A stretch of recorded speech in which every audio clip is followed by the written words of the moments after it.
ZEE5 ಇರುವಾಗ ನೀವು ನಿಮ್ಮ ನೆಚ್ಚಿನ ಶೋಗಳನ್ನ ಎಂದಿಗೂ ಮಿಸ್ ಮಾಡಿಕೊಳ್ಳುವುದಿಲ್ಲ. ಅದು ಸಂಪೂರ್ಣ ಉಚಿತವಾಗಿ.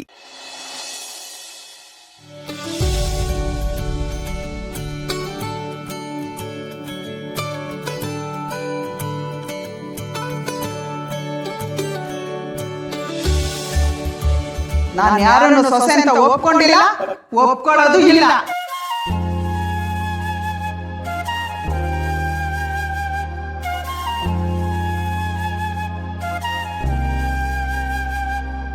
ಯಾಕೆ ಬೇಜಾರಾಗಿದ್ದೀರಾ ಮೇಡಮ್?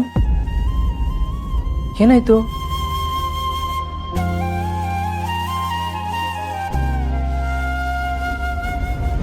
ಕಡೆಗೂ ನಾನು ಬೇಜಾರಾಗಿದ್ರೆ ನಿನಗೆ ಗೊತ್ತಾಗೋ ಹಾಗಾಯ್ತಲ್ಲ.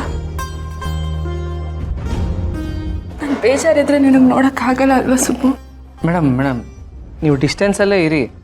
ನಾನು ಒಂದು ಮಾನವೀಯತೆಯಲ್ಲಿ ಕೇಳಿದೆ ಅಷ್ಟೇ, ಅದನ್ನೇ ಸಲಿಗೆ ಅನ್ಕೋಬೇಡಿ. ಸಲ್ಗೆ ನಮ್ಮಿಬ್ಬರ ಮಧ್ಯೆ ಮುಂಚೆಯಿಂದಾನು ಇದೆ ಸುಬ್ಬು. ನೀನೇ ಈ ಗೆರೆ ಹಾಕಿ ನಮ್ಮಿಬ್ಬರ ಮಧ್ಯೆ ಇರೋ ಸಲ್ಗೆನ ಕಮ್ಮಿ ಮಾಡಿರೋದು. ಈಗಲಾದ್ರೂ ಈ ಗೆರೆ ದಾಟಿ ನನ್ನ ಜೊತೆ ಮುಂಚಿನ ಹಾಗಿರು ಸುಬ್ಬು. ಬೇಡ ಮೇಡಮ್, ನೀವು ಅಲ್ಲೇ ಇರಬೇಕು, ನಾನು ಇಲ್ಲೇ ಇರಬೇಕು, ಅದೇ ಸರಿ. ಏನಾಯ್ತು ಹೇಳಿ? ಯಾಕೆ ಸುಬ್ಬು ನೀನು ಹೀಗಾಡ್ತಿದ್ಯಾ? ಮುಂಚೆ ಎಲ್ಲ ನನಗೆ ಎಷ್ಟು ಸಪೋರ್ಟ್ ಮಾಡ್ತಿದ್ದೆ, ಎಲ್ಲದ್ರಲ್ಲೂ ನನ್ನ ಜೊತೆನೇ ಇರ್ತಿದ್ದೆ ನೀನು. ಮೇಡಮ್, ಮದುವೆ ಮನೇಲಿ ನಾನು ಪಕ್ಕ ಬಂದು ನಿಂತ್ಕೊಂಡ್ರಲ್ವಾ, ಅವತ್ತಿಂದ ನಿಮ್ಮ ಜೊತೆ ನಿಲ್ಲಕ್ಕೆ ನನಗೆ ಇಷ್ಟ ಆಗ್ತಾ ಇಲ್ಲ.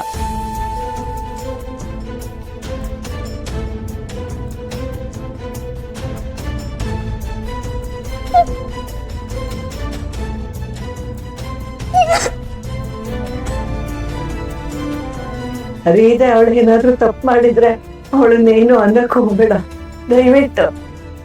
ಸುಬ್ಬು, ಶ್ರಾವಣಿ ಹುಷಾರು ಕಣ. ಮೇಡಮ್ ಸಾರಿ ಮೇಡಮ್, ನನಗೂ ಬಾಯಿಗೆ ಬಂದಂಗೆ ಏನೇನೋ ಮಾತಾಡ್ಬಿಟ್ಟೆ. ಸಾರಿ ಮೇಡಮ್, ನಿಮ್ಗೆ ಇಷ್ಟೊಂದು ಬೇಜಾರಾಗುತ್ತೆ ಅಂತ ಗೊತ್ತಿರಲಿಲ್ಲ. ಸಾರಿ ಮೇಡಮ್, ಪ್ಲೀಸ್ ಅಳ್ಬೇಡಿ, ನೀವು ಅಳ್ಬಾರ್ದು ಪ್ಲೀಸ್ ಮೇಡಮ್. ಅವತ್ತು ಮದುವೆ ಮಂಟಪದಲ್ಲಿ ನನ್ಗೆ ಯಾಕೆ ಹಾಗೆ ಮಾಡಿದೆ ಅಂತ ಗೊತ್ತಿಲ್ಲದೇನೆ ನಿನ್ ಬಾಯಿಗೆ ಬಂದಾಗ ಏನನ್ನು ಮಾತಾಡ್ತಿದ್ದಿಲ್ಲ ಸುಬ್ಬು. ನೀನ್ ಹೀಗೆ ಚುಚ್ಚಿ ಮಾತಾಡಿ ನನ್ನ ಕೊಲ್ತಿದ್ಯಾ ಸುಬ್ಬು. ನೀನ್ ಖಂಡಿತ ಮುಂಚಿನ ಸುಬ್ಬು ಅಲ್ಲ, ನೀನ್ ಬದಲಾಗ್ಬಿಟ್ಟಿದ್ಯಾ ಸುಬ್ಬು. ಅಯ್ಯೋ, ನಾನು ಬದಲಾಗಿಲ್ಲ ಮೇಡಮ್, ನಾನು ಅದೆಲ್ಲ ನೆನಪಿಸ್ಕೊಂಡಲ್ವಾ, ಅದಕ್ಕೆ ನನಗೆ ತುಂಬ ಬೇಜಾರಾಗಿ ನಾನು ಆ ಥರ ಮಾತಾಡ್ಬಿಟ್ಟೆ. ನಾನು ನಿಮ್ಗೆ ಹರ್ಟ್ ಮಾಡ್ಬೇಕಂತ ಏನೂ ಇರಲಿಲ್ಲ. Sorry madam. ಇನ್ಮೇಲೆ ನಾನು ಹತ್ರ ರೂಢಾಗಿ ಮಾತಾಡಲ್ಲ ಮೇಡಮ್. ನಿಮ್ಮನ್ನ ಚೆನ್ನಾಗಿ ನೋಡ್ಕೋಬೇಕು. ನೀವು ಈ ಥರ ಹತ್ರ ಅಲ್ಲ ಅಂದರೆ ನಾನು ನಿಮ್ಮನ್ನ ಚೆನ್ನಾಗಿ ನೋಡ್ಕೊಳ್ಳೋದು ಅದು ನನ್ನ ಕರ್ತವ್ಯ ಅಲ್ವಾ ಮೇಡಮ್? ನೀವು ಈ ಥರ ಹತ್ರ ಹೇಗೆ ಮೇಡಮ್ ಪ್ಲೀಸ್ ಈ ಥರ ಅಳ್ಬೇಡಿ, ಚೆನ್ನಾಗಿ ನೋಡ್ಕೋತೀನಿ ನಿಮ್ಮನ್ನ. ನಿಮ್ಮ ಹತ್ರ ಇನ್ಮೇಲೆ ಆ ಥರ ಮಾತಾಡಲ್ಲ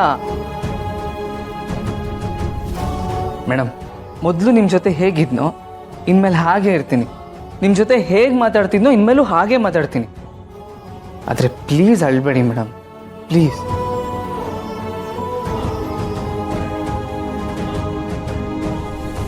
ಹೌದಾ ಸುಬ್ಬು? ಇನ್ಮೇಲೆ ನನ್ನ ಜೊತೆ ಮುಂಚಿನ ಥರನೇ ಇರ್ತೀಯಾ? ಹ್ಞೂ ಮೇಡಮ್. ಹೌದಾ ಸುಬ್ಬು? ನೀನ್ ಮುಂಚಿನ ಥರನೇ ನನ್ನ ಜೊತೆ ಇರ್ತೀಯಾ?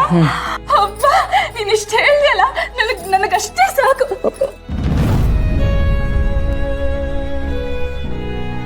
ಮೇಡಮ್, ಏನು ಮಾಡ್ತಿದ್ದೀರಾ? ನೀನ್ ಮುಂಚಿನ ಥರನೇ ಇರ್ತೀನಿ ಅಂತ ಹೇಳ್ದಿಯಲ್ಲ, ಅದಕ್ಕೆ ಸ್ವಲ್ಪ ಎಕ್ಸೈಟ್ ಆಗ್ಬಿಟ್ಟೆ ನಾನು. ಅಯ್ಯಯ್ಯೋ, ನೀವು ಎಕ್ಸೈಟ್ ಮಾತ್ರ ಆಗಬೇಡಿ ಮೇಡಮ್, ನನಗೆ ಕಷ್ಟ ಆಗುತ್ತೆ. ಏನ್ ಸುಬ್ಬು ನೀನು? ದುಃಖ ಪಟ್ರು ಕಷ್ಟ ಆಗುತ್ತೆ ಅಂತ್ಯ, ನಾನು ಎಕ್ಸೈಟ್ ಆದ್ರೂ ಕಷ್ಟ ಆಗುತ್ತೆ ಅಂತ್ಯ. ನಿನಗೆ ಕಷ್ಟ ಕೊಡೋದೇ ನನಗೆ ಇಷ್ಟ ಇಲ್ಲ. ಇಷ್ಟಪಡೋರ್ಗೆ ಯಾರಾದ್ರೂ ಕಷ್ಟ ಕೊಡ್ತಾರ?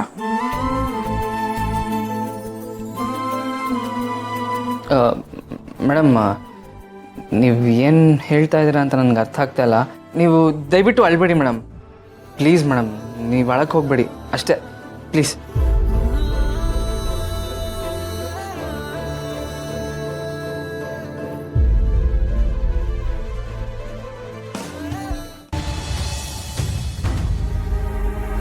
ವಿಶಾಲು ನಿಂತ್ಕೊಳ್ಳೆ. ವಿಶಾಲು, ಯಾಕೆ ಹಾಗಾಡ್ತಿದ್ಯಾ? ಶ್ರಾವಣಿ ಅಮ್ಮವ್ರು ಏನೇ ಮಾಡಿದ್ರು ನಿನಗೆ? ಶ್ರಾವಣಿ ಅಮ್ಮವರು ಈ ಮನೆ ಸೊಸೆ ಮೇಲೆ ಕಿಡಿಕಾರೋದು ಒಳ್ಳೇದಲ್ಲ ಕಣೆ ವಿಶಾಲು, ಒಳ್ಳೇದಲ್ಲ. ಏನ್ರಿ ಒಳ್ಳೇದಲ್ಲ? ಈ ಮನೆಗೆ ಅವ್ರು ಬಂದಾಗ್ಲಿಂದ ಬರೀ ಕೆಟ್ಟದೇ ನಡೀತಿದೆ. ಅದ್ರ ಬಗ್ಗೆ ಮೊದಲು ಯೋಚನೆ ಮಾಡಿ. ನೀವು ಯೋಚನೆ ಮಾಡಬೇಕಾಗಿರೋದು ನಾನಲ್ಲ, ನೀನು. ಅವರಿಂದ ಅಂತ ಕೆಟ್ಟದ್ದು ಈ ಮನೆಗೆ ಏನೇ ಆಗಿದೆ? ವರಲಕ್ಷ್ಮಿ ಮದ್ವೆ ನಿಂತೋಯ್ತು. ಲೇ, ವರಲಕ್ಷ್ಮಿ ಮದ್ವೆ ನಿಂತೋಗಿದ್ದು ಅವರಿಂದ ಅಲ್ಲ ಕಣೆ. ಅಷ್ಟಾದ್ರೂ ಅವರೇ ಮುಂದೆ ನಿಂತು ಮದುವೆ ಮಾಡಿಸಿದ್ರು. ಅವರು ಪ್ರತಿ ಸಲ ಮನೆಗೆ ಬಂದಾಗ ಒಳ್ಳೇದೇ ಆಗಿದೆ ಕಣೆ. ನಮ್ ಸುಬ್ಬುನ ಮದುವೆಯಾಗಿ ಮನೆಗೆ ಸೊಸೆಯಾಗಿ ಬಂದ್ರಲ್ಲ, ಆಗ್ಲೂ ಈ ಮನೆಗೆ ಒಳ್ಳೇದೇ ಆಗಿದೆ. ಆಯ್ತು ಬಿಡ್ರಿ, ಆಯ್ತು ಬಿಡಿ. ಅವ್ರು ಏನೇ ಮಾಡಿದ್ರು ನಿಮ್ಗೆಲ್ಲ ಒಳ್ಳೇದಾಗೆ ಕಾಣಿಸುತ್ತೆ. ನಾವೆಷ್ಟು ಹೊತ್ತಿದೀವಿ, ಎಷ್ಟು ನೊಂದ್ಕೊಂಡಿದೀವಿ. ನಮ್ಮ ವರಲಕ್ಷ್ಮಿ ಮದ್ವೆ ನಿಂತೋಯ್ತಲ್ಲ, ಅವಳ ಜೀವನ ಹಾಳಾಯ್ತಲ್ಲ ಅಂತ ಎಷ್ಟು ಆತಂಕ ಪಟ್ಕೊಂಡಿದೀವಿ. ಈಗ ಅವ್ರು ಏನೇ ಮಾಡಿದ್ರು ಎಲ್ಲ ನಿಮ್ಗೆ ಸರಿಯಾಗಿ ಕಾಣಿಸುತ್ತೆ ಅಲ್ವಾ? ಲೇ ವಿಶಾಲು, ಕೆಂಡ ಹಾಯುವಾಗ ಕಾಲ್ ಸುಡುತ್ತೆ ಅಂದ ಮಾತ್ರಕ್ಕೆ ನಮ್ಗೇನ್ ಕೆಟ್ಟದಾಗುತ್ತಾನೆ? ಏನಾದ್ರೂ ಒಳ್ಳೇದಾಗುತ್ತಾ ಅನ್ನುವಾಗ ಅದಕ್ಕಿಂತ ಮುಂಚೆ ನೋವು, ಅನುಮಾನ, ಸಂಕಟ ಹಾಗೆ ಆಗುತ್ತೆ ಕಣೆ. ಈಗ ಶ್ರಾವಣಿ ಅಮ್ಮ ಅವರಾದ್ರೂ ಅನುಭವಿಸ್ತಾ ಇರೋದೇನೋ? ಅವರೇನು ಈ ಮನೇಲಿ ಸಂತೋಷವಾಗಿದ್ದಾರಾ? ಅವರು ಹುಟ್ಟಿದಾಗಿಂದ ಸುಖದ ಸುಪ್ಪತ್ಕೆಲೆ ಬೆಳೆದವರು. ಆ ಅರಮನೆ ಅಂತ ಬಂಗ್ಲಾ ಬಿಟ್ಟು ಈ ಮನೆಗೆ ಸೊಸೆಯಾಗಿ ಬಂದಿರೋರು ಅವರು. ನಮ್ಮ ಮನೇಲಿ ಏನೇ ನಡೆದ್ರು, ನೀವು ಅವ್ರನ್ನ ಎಷ್ಟೇ ಹಂಗಸ್ ಮಾತಾಡಿದ್ರು ಅದನ್ನೆಲ್ಲ ಲೆಕ್ಕಕ್ಕೆ ಇಟ್ಕೊಳ್ದೆ ನಗ್ನಗ್ತಾ ಇರೋರು ಕಣೆ. ಈ ಮನೆ ಬಗ್ಗೆನೇ ಯಾವಾಗ್ಲೂ ಯೋಚನೆ ಮಾಡ್ತಿರ್ತಾರೆ ಕಣೆ. ದೊಡ್ಡ ಮನೆನ ದೇವಸ್ಥಾನ ಅಂತ ಪೂಜಿಸ್ತೀವಿ, ಅಂಥದ್ರಲ್ಲಿ ಶ್ರಾವಣಿ ಅಮ್ಮವರು ನಮ್ಮನೆ ದೇವತೆ ಕಣೆ, ದೇವತೆ.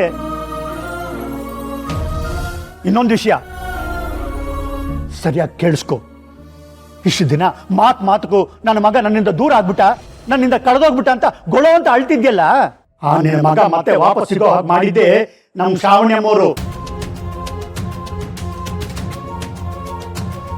ಮಾವ, ನನ್ನಿಂದ ಅವರಿಬ್ಬರ ಮಧ್ಯೆ ಮನಸ್ತಾಪ ಆಗಿದೆ. ಆ ಮನಸ್ತಾಪನ ಕಡಿಮೆ ಮಾಡಬೇಕು, ಅವರಿಬ್ಬರನ್ನ ಒಂದು ಮಾಡಬೇಕು ಅಂತ ಪಣ ತೊಟ್ರು ಕಣೆ. ಕುಕ್ಕೆ ಸುಬ್ರಹ್ಮಣ್ಯಕ್ಕೆ ನಿನಗೆ ಗೊತ್ತಿಲ್ಲದ ಹಾಗೆ ಅವನನ್ನು ಕಳಿಸಿ, ಅವನಿಗೆ ಗೊತ್ತಿಲ್ಲದ ಹಾಗೆ ನಿನ್ನನ್ನು ಕಳಿಸಿ ನಿಮ್ಮಿಬ್ಬರನ್ನು ಒಂದು ಮಾಡಿದ್ದೆ ಆ ದೇವತೆ ಶ್ರಾವಣಿ ಅಮ್ಮವ್ರ ಕಣೆ. ಶ್ರಾವಣಿ ಅಮ್ಮವ್ರು ಇರ್ಲಿಲ್ಲ ಅಂದಿದ್ರೆ ಸುಬ್ಬು ಅಮ್ಮ ಅಮ್ಮ ಅಂತ ಕೊರಗ್ತಾ ಇರ್ಬೇಕಾಗಿತ್ತು. ನೀನು ಮಗನಿಂದ ಹೀಗೆ ದೂರ ಉಳಿಬೇಕಾಗಿತ್ತು. ಇದಂತೂ ಸತ್ಯ ಕಣೆ, ನೆನಪಿಟ್ಕೋ. ನೀನು ಅವ್ರ ಮೇಲೆ ಜಿದ್ದು ಬಿದ್ದು ಇಷ್ಟೆಲ್ಲ ಮಾತಾಡ್ತಿದ್ಯಲ್ಲ, ಅವರು ನಿನ್ನನ್ನ ತಾಯಿಸ್ತಾ ಅಂತ ನೋಡ್ತಾ ಇದಾರೆ ಕಣೆ, ತಾಯಿಸ್ತಾ ಅಂತ ನೋಡ್ತಾ ಇದಾರೆ.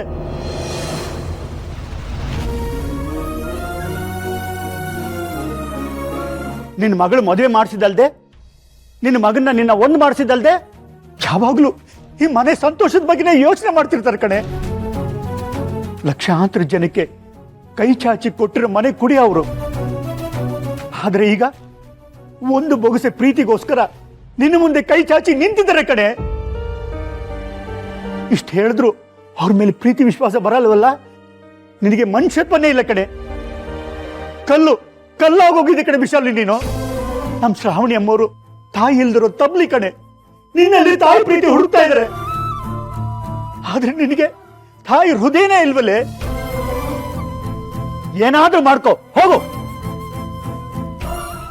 ZEE5 ಆಪ್ ಡೌನ್ಲೋಡ್ ಮಾಡಿ ಎಲ್ಲಾ ಸಂಚಿಕೆಗಳನ್ನು ಸಂಪೂರ್ಣ ಉಚಿತವಾಗಿ ನೋಡಿ.